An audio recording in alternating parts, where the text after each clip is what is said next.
Pod Network Entertainment. So, mahirap for me kasi bigla na lang akong nag-aral ulit. Pero eventually, alam mo, inisip ko nga, mag-quit na. Inaantok ako sa second day namin. Ito, seryoso to Inisip ko, ayoko na. Matutulog na lang ako. Pero nalaban ko naman, ganon. So, mahirap siya, pero pagtsatsagaan mo lang talaga.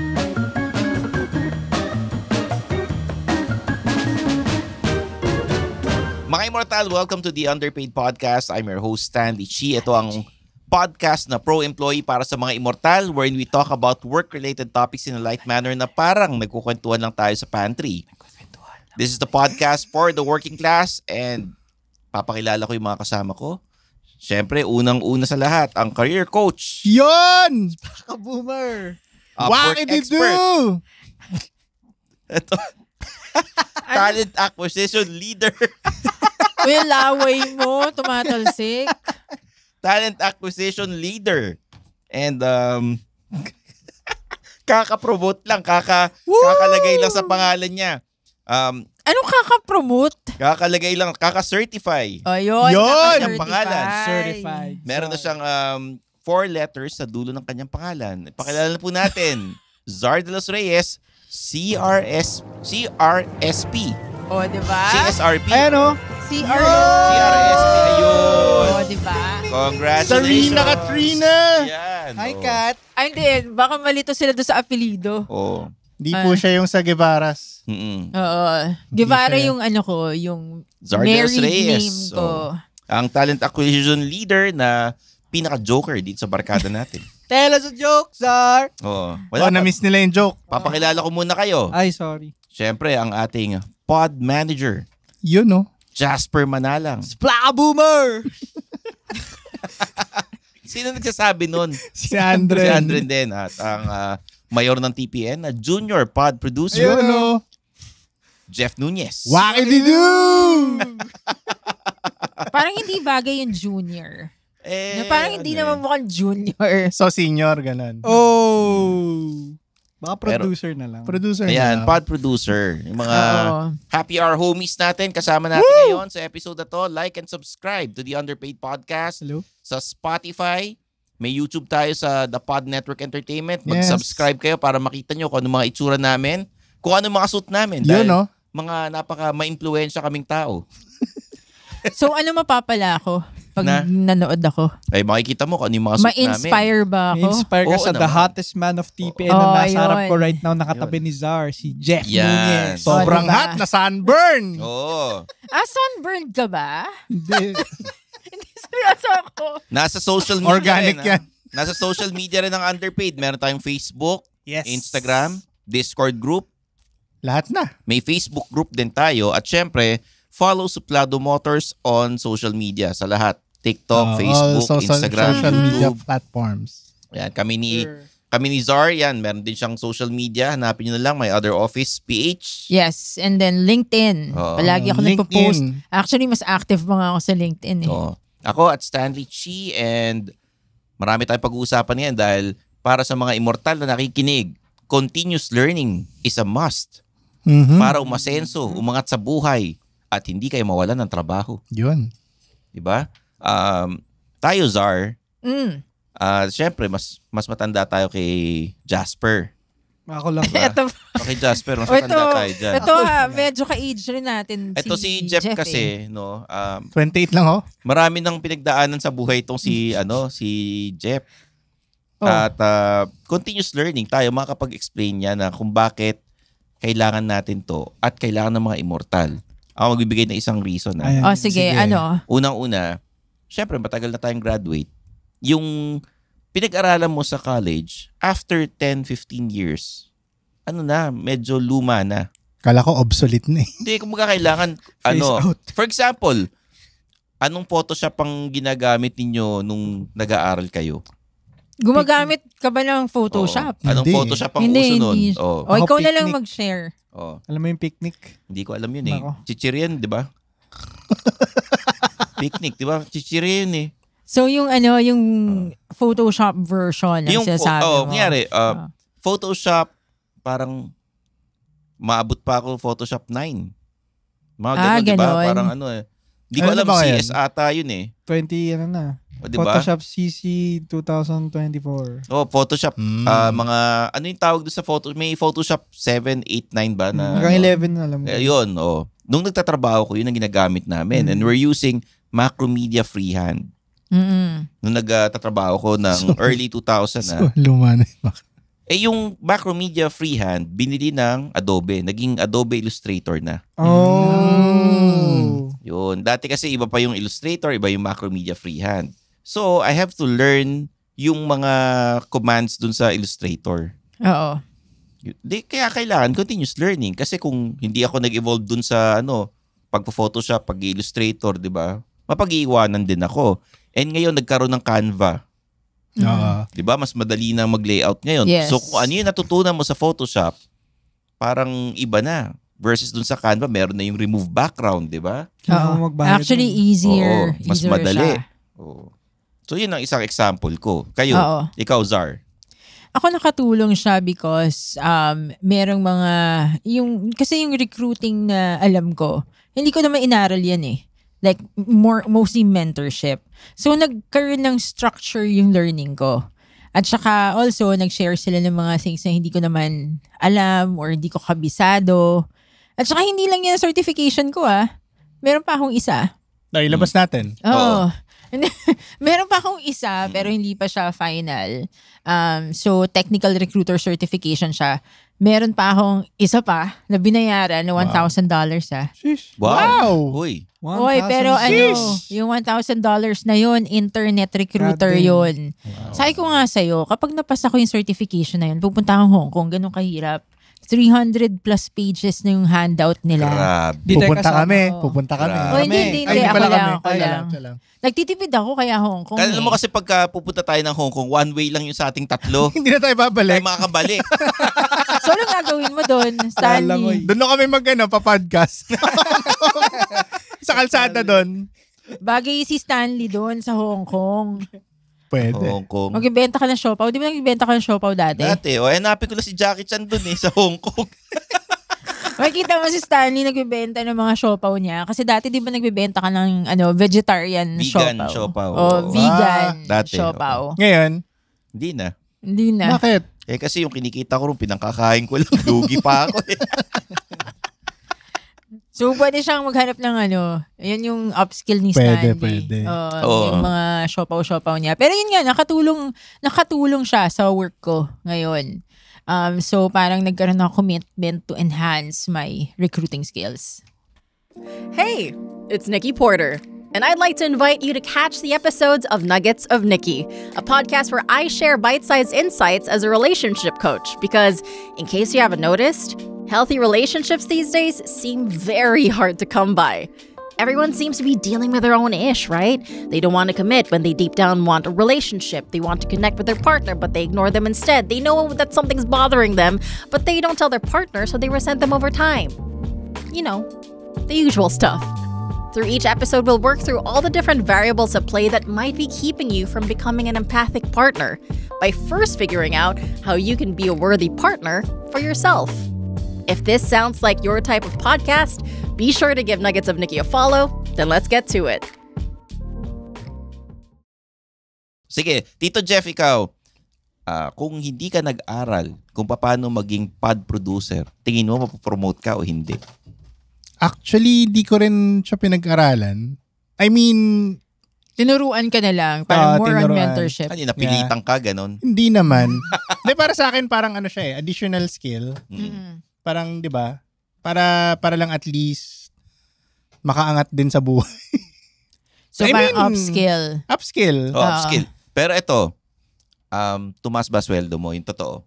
Oo. Kita mo na. Ibig sabihin, pagka nagtuto ka ng bagong skill, Yeah. knowledge, tataas ang sweldo mo. Actually. Yeah, and you totoo don't yan. have to pay for it really because ako for the certifications that I'm taking at least nun sa tatlo. Yung isa libre. So, hindi naman required na magbayad ka, makakuha ka pa rin naman ng certification. Magagamit mo siya sa LinkedIn, magagamit mo siya sa mga Sa resume. resume, website, Shoutout. website mo, ganon. Shoutout At mo saka ako yun dyan. nga, hindi naman kailangan paid. Oo. Kasi maraming certifications ngayon like HubSpot, for example, or Facebook Blueprint, Google, AWS, maraming mga free certifications yan. Mm. Jasper, ikaw ba nung nag-aaral ka, alam ko nung pandemic nag-aaral ka pa, no? Meron ka bang kinuhang mga online classes na nakatulong sa'yo? Kasi nung pandemic, nasaktuhan OJT namin. Yung OJT namin, 9 months siya. So, I mean, well, okay, kasi multimedia arts graduate ako. So, nasa field ko siya, pero mas forte ko talaga ang photography or movie making talaga. So, yung in-applyan ko is digital marketing sa entertainment industry. Napapunta ko doon kasi entertainment industry kasi as a musician gusto kong ma-familiarize doon. So, in a sense, hindi ko rin alam yung mga work na ginawa ko at first. Pero, since kailangan and pinasok ko talaga na, kasi gusto ko talaga na nandun. So, tinry ko talaga, alamin. So, marketing itself is very foreign sa akin. Pero dahil dun sa OJT ko, natutunan ko rin siya. And, at sa Which is di ba? Nagagamit mo siya ngayon. Oo, ngayon. Oo, di ba? Tsaka sa mga immortal, wag kayo sanang tamarin na mag-aral palagi kasi gagaling at gagaling kayo, lalo na kung lagi nyong ginagawa ang isang bagay. True. Actually, mahirap siya nung kino-complete ko yung certification kasi hindi ako nag-leave. So, 8 hours work, 8 hours nandun sa class. Tapos, may capstone project siya. Umabot ako ng 18 pages. Imagine mo, last time ako nag-aral year 2000. Year 2000, 2001, imagine yung pinapanganak pa lang si Jasper noon. Wow. Ganun kalala. 2000 ako Okay, ganun kalala. Baby na ako, baby na ako. So baby na siya. So ganun katagal, imagine mo. So Grabe. mahirap for me kasi bigla na lang akong nag-aral ulit. Pero eventually, alam mo, inisip ko nga mag-quit na. Inaantok ako sa second day namin. Ito seryoso to Inisip ko, ayoko na. Matutulog na lang ako. Pero nalaban ko naman, ganon. So, mahirap siya, pero pagtsatsagaan mo lang talaga. Like, natiis ko naman. Umabot ako ng pagdating ng 6 p.m., ayun, na-fulfill ko na rin yung 2 days na training. Yun, minsan kasi, mga immortal, it's not about the money. Hindi nga. Yung training na makukuha ninyo, yung pag-aaral na yan, it will pay off. Para kang namumuhunan talaga, pero sa sarili ninyo. Oo, totoo yun. Diba? Yung sa sa training na yan, sa certification, nagbayad ako ng 25,000. Imagine mo, sobrang antok ko, inisip ko. Siguro, okay lang na magbayad na lang ako ulit next time. Wow. Hindi, Sana seryoso. all. Alam mo kasi antok na ako. Ganon kalala. Ganon kalala yung antok ko. Okay? So at least, Nagbayad ka 25,000 tapos gugustuhin mo lang matulog. Grabe, napakamahal naman ng tulog na yan. pagod na ako. Galing ako sa trabaho. Tapos, kahit online siya. Sobrang antok na antok talaga ako. Ganon 2 weeks kang wala dito no? Oo, di ba? Oo, 2 weeks kang wala. Pati yung capstone ko, 18 pages Oo. Ano yung capstone? Yung project, parang thesis siya. May ganun Oo, okay. hindi siya yung simpleng tapusin mo yung class, tapos may certification ka na. Hindi, may project ka pa.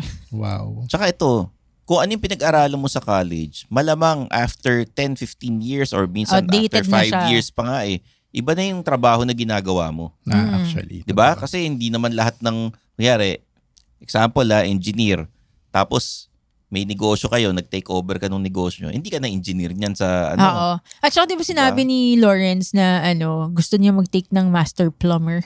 Naalala mo yun? Oo, di ba? Pati siya, parang ini-evolve rin yung skills niya, nag-upskill rin siya. From Gusto niyang engineer. gayahin si Mario. From engineer, magiging Mario, tubero ka, Luigi. diba? Oo. Diba? Pwede na siya, pagkatapos maging master plumber, pwede na siya maglagay dun sa mga poste. Pwede na siyang Sino ba tutubuhin mo, Lawrence? Oo. Pwede na siya maging tubero for hire. Oo, di ba? Oo. Kakain na siya ng mga mushroom. Mario reference. Oo. Mario, Grabe. Luigi. Tapos biro mo, prinsesa yung shota niya. Oo. Oo. Diba? So, lagi alam niya. Kaya lang kalaban mo si King Kupa. Sino? Si King Kupa. Ayos yun. Ay, Siguro si by ano. that time, alam na niya kung Tama ba ako? Bowser. Ayun nga. Nagtalo pa yung dalawang Anyways. At least alam ni Lawrence yung mga yung Shout mga out. secrets, di ba? Di ba? Minsan, di ba, kailangan katumalon doon sa may cloud. Parang Ganon. pwede na niyang pick up lines, may mga bara ka ba dyan na gusto mong linisin ko? Okay, may fiancé siya. May fiancé siya. Hindi, tubero, Joke di ba? kasi. Sa joke. Tubero kasi yun. Oo. May gusto ka bang barahin na joke dyan? Hindi. Gusto ka bang tanggaling bara? Yun. So, eto, mga immortal ako fine arts graduate, pero ang trabaho ko, walang kinalaman sa fine arts. Hindi, nag-start ka naman di ba? From Na, cartoonist, di ba? in-apply ko yung pinag-aralan ko sa advertising work, pero siguro mga after 2 years, na-bore ako dun sa advertising work na, ay, ganito lang. Parang iba gusto ko. May naalala ako sa'yo, Stanley, na siguro hindi maniniwala yung mga tao. Ano yun? Twice ka naging probe team, yung grant recipient. Seryoso, di ba? Oo. Imagine mo, probe team, grant recipient. Yan.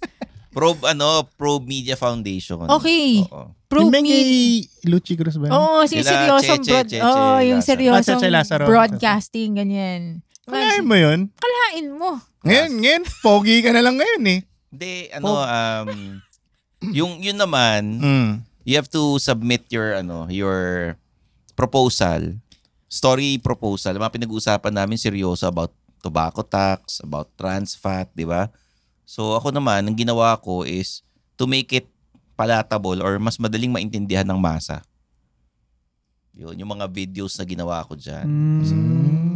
Pero ginawa ko na may humor. Pero pa rin naman. biruin mo, Probe Media Foundation, grant recipient. Wow. Si Fellow. Stanley. Ang tawag Chi. sa akin, fellow. Fellow. Oh. Fellow. 2 beses. O hindi lang dalawang beses. Fellow? Hindi lang ba? Hindi lang 2 beses yun. Ilan? Mga 3 ata. So, Oh, sige. fellow. 3 ata. Di ko maalala. 3, 4 Naalala ko yun. Naalala ko lang kasi sabi ko, wow, Stanley Chi na author ng Suplado Tips. The man, the myth, the legend.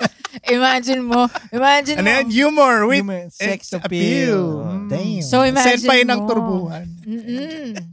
Parang na-downgrade, no? Ng konti. No? Ikukwento ko lang Nung nung na-approve ako dun sa grant. Tapos syempre, Imagine mo 3 beses may mga naloko si Stanley. pag nag-present ka, may mga parang yung mga senior journalist na they would comment on your Imagine work. mo. Senior Ganyan. journalist talaga. Mga senior journalist. Ako naman, pag nagpe-present sinasabi ko, hindi ako journalist eh. ano lang. Hindi, mga parang Pogi lang. hindi ako journalist or yung mga serious na reporters tulad ng mga nag-join. Oo. Sino bang kabatch mo? Mga Boy pa ba? mga mas bata sa akin. Mas kala ko naman yung And mga... may mga ibang mas matanda, no? Tapos they come from reputable mga news agencies na tulad na Rappler. Kabatch mo si Anderson Cooper. Hindi. Diba? Reputable nga, Rappler nga, tapos may Inquirer. mga taga ganun. Vera Files, may mga kasama ron, no? And then yung sinasabi nga nung isang senior journalist na yung parang mentor, sabi niya, parang ganito yung gist parang he can do so much. Bakit? Kumbaga, pwede pa ang gumawa ng mas, yung parang mas seryoso. Yes. Ganyan. Parang yun lang, comment lang naman. Pero kasi ako, ang tina-target ko is madaling maintindihan Oo. ng manonood. Kasi the Pero- topic is very, the topic is very alta. Yes. Oo, alam mo na, may pinag-aralan. Pero imagine mo. Cultured na tao. That's culture. like, Alta. that's a credential that you rarely share. Ang weird, no? Kasi ba naman, ito yung book niya. Isa sa Yun, mga no? books niya. O, Yun, yan. So, men are from QC. Women are from Alabang. Are from Alabang. Ayan. Yan yung mga books niya. Makikita nyo ang mga quotes mula sa librong to tulad ng, ang mga babae, minamanyak ang crush nila. Ang mga lalaki, manyak lang talaga. Okay. That's your Probe Media fellow, Stanley Chi. Diba? So anyway, the point is, anong point nito? Ang point ito. Always be hungry for knowledge. Oo. Kasi imagine mo, even Stanley, it's outside of what he usually would do. Pero imagine mo, nakakuha siya ng fellowship for 3 times pa. So it's outside of what you're doing. 3 or alam ko 3 yata eh. Pero alam mo ito lang yan Pagka kasi marami ka nang nagawa at gusto mong pang gumawa ng mas marami. Hindi lang siya, you're not doing it for the money Oo. Passion yan Palagi ka nakanganga. Talagang gusto mong gawin. Nag-e-enjoy ka sa ginagawa mo. Para ka di nagtatrabaho. Oo. Diba? Ayan, so... Actually, learning naman kasi constant yan, di ba? That's true. Nangyari dati. Sa buhay naman, Hindi naman. Kumbaga tuloy-tuloy lang yung learning. Dati, yung ginagamit, typewriter. Pag hindi ka nag-evolve doon, hindi ka marunong mag-computer. Actually. Diba? Paano ka maggagamit ng laptop kung hindi ka man lang marunong mag-type sa desktop, diba? True. Tapos ngayon, may iPad na. Touchscreen, diba? So, kailangan talaga laging matuto, mga immortal. That's true. That's true. Not true. Yeah. That's true. So, anong nakuha ako dun sa certification ko? Yan, diba? Yun na lang. Bukod dun sa umaba yung pangalan mo. In summary, Yan, anong nakuha ko sa Certified Recruitment and Selection Professional? Maski na ako, kailangan ko tumingin para lang masabi ko Sino si CEO Cap tsaka CEO Ward? I have no idea. Baka yung mga taga-UK. Anyway, so ano nakuha ko doon? Ang nakuha ko doon is of course yung it's a lifetime designation. Meron na akong CRSP doon sa dulo ng name ko. Also, I learned about recruiting best practices. Ng mga to na nadidistract ako So, basahin mo yung mamaya. Basahin mo. Share mo mamaya. Yung mga recruiting best practices. Ganon. So, also, naging helpful siya dun sa current work ko. Nako-coach ko rin yung mga team members ko. Share mo rin yung knowledge. Baga na-enhance mo yung skills mo using that. So, ang tanong, tataas ba sweldo ko? Pwedeng hindi. Pwedeng hindi. Kasi, mataas na okay lang. Sakto lang. Kumbaga, nandun na sagad na Actually, hindi na ako dun sa Upwork, hindi na ako magiging director kasi hindi ka pwedeng maging director kapag contractor ka. So, yung position ko ngayon, ito na yung maximum, which is fine. Masisira yung plantilla pagka na-increasean pa As long as bayaran ako, okay lang ako. Okay lang. Si Jasper, medyo nadidistract. Sige, guys. Bago natin i-end yung episode. Let's end Mag-end tayo sa episode na to with the quote from the book, Men Are From QC and Women Are From Alabama. And movie siya. So, manood kayo. Gagawin natin countdown to every segment. Hanggang lumabas yung movie. Sige. So, quote of the day. Use your kalandian wisely. Malay mo, may topak pala siya. Quote 2. GV, BV, LV. Ano ang GV? Good vibes, di ba? Ang BV is bad vibes. Ano ang LV? Ano? Libog vibes. Kala niya yung mahal na bag, di ba? Kala ko Louis Vuitton So yan, guys. Guys, the Pro Media Foundation fellow. Sana po hindi kayo nagsisi sa desisyon nyo. For Jeff Nunez, Jasper Manalang, Zar de los Reyes, CRSP. I'm your host, Stanley Chi, and this is the Underpaid Podcast.